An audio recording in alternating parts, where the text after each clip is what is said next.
नमस्कार मित्रों। आज हम आपको एक सच्ची घटना के बारे में बताने जा रहे हैं। यह घटना तिरुपति बालाजी की है।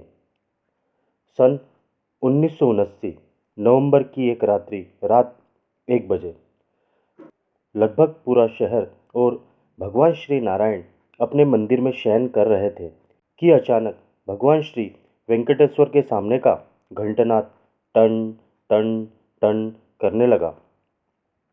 घंटनाद की आवाज़ इतनी तेज थी कि पूरा तिरुपति क्षेत्र उठ खड़ा हुआ और सबके मन में यही विचार था कि मंदिर रात्रि 12 बजे बंद हो जाता है, तो यह घंटनाद की आवाज़ कैसे आ रही है। मंदिर के मुख्य अधिकारी की आंखों में आंसू थे, क्योंकि सिर्फ वही जानते थे कि भगवान श्री वेंकटेश्वर ने घंटनाद क्यों किया है।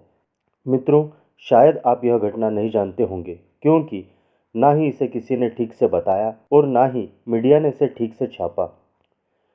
मित्रों, आपसे रिक्वेस्ट है कि इस वीडियो को लाइक और शेयर जरूर कीजिएगा, क्योंकि हमारे सनातन धर्म के मंदिरों के चमत्कार और रहस्य लोग ज़्यादा से ज़्यादा जान सकें। और साथ ही ऐसे वीडियो देखने के लिए हमारे चैनल को सब्सक्राइब जरूर कर लीजिएगा और बेल आइकन को प्रेस करना ना भूलिएगा। तो जान लेते हैं पूरी घटना क्या है। सन 1979 तिरुपति क्षेत्र में भयंकर सूखा पड़ा था। दक्षिण पूर्व का मानसून पूरी तरह विफल हो गया था। गोगर्भम जलाशय, जो तिरुपति में जल आपूर्ति का प्रमुख स्रोत है, लगभग सूख चुका था। आसपास स्थित कुएं भी लगभग सूख चुके थे। तिरुपति ट्रस्ट के अधिकारी बड़े भारी तनाव में थे। ट्रस्ट के अधिकारी की अपेक्षा थी कि सितंबर अक्टूबर की चक्रवाती हवाओं से थोड़ी बहुत वर्षा हो जाएगी, किंतु नवंबर आ पहुंचा था। थोड़ा बहुत, बस महीने भर का पानी शेष रह गया था। मौसम विभाग स्पष्ट कर चुका था कि वर्षा की कोई भी संभावना नहीं है। सरकारें हाथ खड़ी कर चुकी थी। ट्रस्ट के सामने मंदिर में दर्शन निषेध करने के अतिरिक्त अन्य कोई विकल्प नहीं बचा था। ट्रस्टियों की आत्मा स्वयं धिक्कार रही थी कि कैसे श्रद्धालु को कह पाएंगे कि जल के अभाव के कारण देव स्थान में दर्शन प्रतिबंधित कर दिए गए हैं, किंतु दर्शन बंद करने के अतिरिक्त कोई विकल्प नहीं बचा था। विधर्मियों और मूर्ति पूजन के विरोधियों का आनंद अपने चरम पर था। नास्तिक लोग मारे खुशी के झूम रहे थे। अखबारों में खबरें आ रही थी कि जो भगवान अपने तीर्थ में जल आपूर्ति की व्यवस्था नहीं कर सकते, वो भगवत भक्त मंडल पर क्या कृपा करेंगे। सनातन धर्म अनुयायियों को खुलेआम अंधविश्वासी और सनातन धर्म को अंधविश्वास कहा जा रहा था। श्रद्धालु रो रहे थे, उनके आंसू नहीं थम रहे थे। कुछ दिन और निकल गए, किंतु जल आपूर्ति की कोई व्यवस्था नहीं हुई। अचानक घबराए हुए ट्रस्टियों को कुछ बुद्धि आई और उन्होंने वेदों और शास्त्रों के धुरंधर विद्वान और तिरुपति ट्रस्ट के सलाहकार, जो 90 वर्षीय श्री गणपति शास्त्री जी महाराज से संपर्क किया। ट्रस्टियों ने महाराज श्री से पूछा कि क्या वेदों में और शास्त्रों में इस गंभीर परिस्थिति का कोई उपाय है। गणपति शास्त्री जी ने उत्तर दिया कि वेदों और शास्त्रों में इस लोक की और अलौकिक समस्त समस्याओं का निदान है। महाराज श्री ने ट्रस्टियों को वरुण जप करने का परामर्श दिया। महाराज श्री ने ट्रस्टियों को बता दिया कि पूर्ण समर्पण, श्रद्धा और विश्वास से यदि अनुष्ठान किया जाए तभी अनुष्ठान फलीभूत होगा, अन्यथा नहीं। श्रद्धा में एक पैसे भर की कमी पूरे अनुष्ठान को विफल कर देगी। ट्रस्टियों ने वरुण जाप करने का निर्णय लिया और दूर दूर से विद्वानों को निमंत्रण भेजा गया। समय बहुत ही कम था और लक्ष्य बहुत ही बड़ा था। जल आपूर्ति मात्र 10 दिनों की बाकी रह गई थी। 1 नवंबर को जब का मुहूर्त निकला था, तभी बड़ी भारी समस्याओं ने ट्रस्टियों को घेर लिया। जिन बड़े बड़े विद्वानों को निमंत्रण भेजा गया था, उनमें से अधिकांश ने आने में असमर्थता व्यक्त कर दी। किसी का स्वास्थ्य खराब था तो किसी के घर में मृत्यु हो गई थी, किसी को कुछ तो किसी को कुछ। वरुण जाप लगभग असंभव हो गया था। इधर इन खबरों को अखबार बड़ी प्रमुखता से चटखारे ले लेकर छापे जा रहे थे और सनातन धर्म और ट्रस्ट मंडल और तिरुपति बालाजी का मजाक बनाए जा रहे थे। धर्म के शत्रु सनातन धर्म को अंधविश्वास सिद्ध करने पर तुले हुए थे। ट्रस्ट के अध्यक्ष श्री प्रसाद साहब की आंखों में आंसू थे। उन्होंने रो रो कर आर्त हृदय से प्रभु वेंकटेश से प्रार्थना की। सारे ट्रस्टी और भक्तों ने भी प्रार्थना की। सभी ने प्रभु से प्रार्थना की, क्या वरुण जाप नहीं हो पाएगा? क्या मंदिर के दर्शन बंद हो जाएंगे? नवंबर के महीने में रात्रि विश्राम के लिए मंदिर के पट बंद हो चुके थे। मंदिर में कोई भी नहीं था।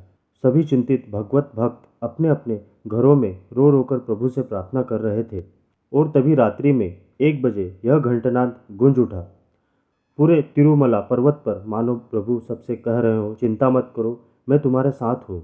दूसरे दिन से ही वरुण जाप हेतु अनुकूलताएं मिलने आरंभ हो गई। जिन विद्वानों ने आने में असमर्थता व्यक्त कर दी थी, उनकी उपलब्धि के समाचार आने लग गए थे। 8 नवंबर को पुनः मुहूर्त निर्धारित कर लिया गया। जो विद्वान अनुष्ठान से मुंह फेर रहे थे, वे पूरी शक्ति के साथ अनुष्ठान में आ डटे। वरुण जाप 3 दिनों तक चलने वाली परम कठिन वैदिक प्रक्रिया है। यह प्रातः लगभग 3 बजे आरंभ हो जाती है।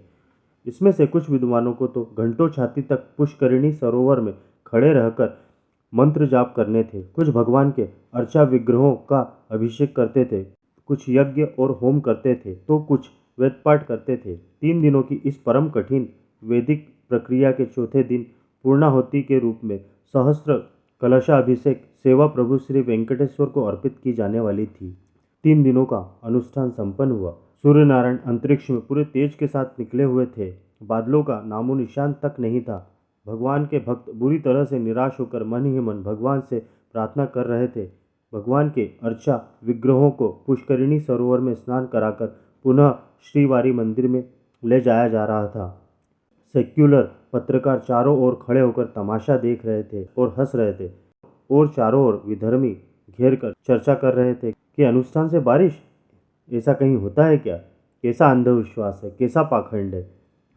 ट्रस्ट के अध्यक्ष श्री प्रसाद साहब और ट्रस्टीगण मन ही मन सोच रहे थे कि हमने कौन सा अपराध कर दिया, हमसे कौन सा अपराध हो गया, क्यों प्रभु ने हमारी पुकार अस्वीकार कर दी। अब हम संसार को और अपने आप को क्या मुंह दिखाएंगे। इतने में ही 2-3 पानी की बूंदें श्री प्रसाद के माथे पर पड़ी। उन्हें लगा कि पसीने की बूंदें होंगी, और घोर निराशा भरे कदम बढ़ाते रहे। फिर मंदिर की ओर 5-6 मोटी बूंदें पड़ी।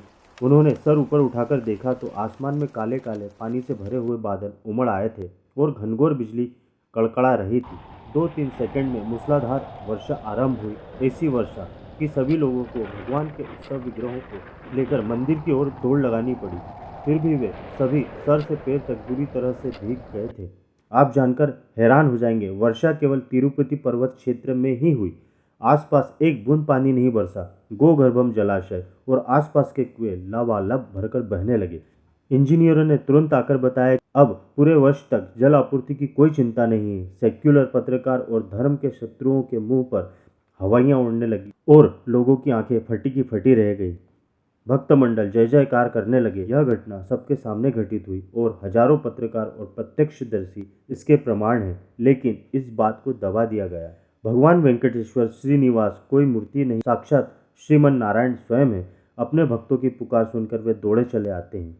मित्रों, अगर वीडियो हमारा पसंद आया हो तो वीडियो को लाइक और शेयर ज़रूर कीजिएगा और हमारे चैनल को सब्सक्राइब ज़रूर कीजिएगा। धन्यवाद।